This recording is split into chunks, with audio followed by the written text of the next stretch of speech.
后来过来是罢免团体护国大了警，一路就北，再起来到基隆。基隆市的前市长林右昌回到本命区帮忙宣传罢免，强调讲这是故乡。那国民党这边人要甲罢免的立委林派雄，阴暗是邀请到基隆市长谢国良来徛台反罢免，为的咯，今仔日就是真后任的基隆市长大对决。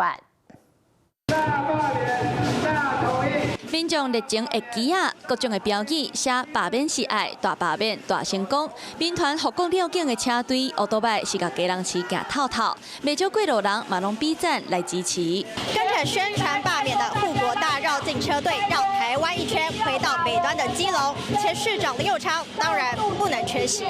来到正式的庆安宫诚心拜拜，罢免车队来到本命区基隆，民进党秘书长林右昌是安尼讲。我想不是从本命区，这个是故乡啊！我想我们对所有的公民团体要致上最高的一个敬意。如果拿赢县市首长这两天攻击护国大了警，台北市长蒋万安讲是无好笑的笑话，台中市长罗秀燕嘛质疑，阁有一寡狡猾伫咧全台了警，应该爱去救灾。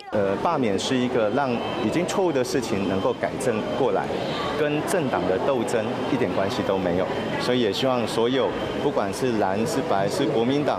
是民众党的一个支持者，大家能够看到台湾现在民主的危机。那国民党立委林派雄，那继续伫咧路口徛，甲乡亲拜托。暗时嘛会请市长谢国良来到徛台，支持伊的反罢劳工后援会成立，前任甲现任的市长对决，一个挺罢，一个反罢，前会继续咧烧。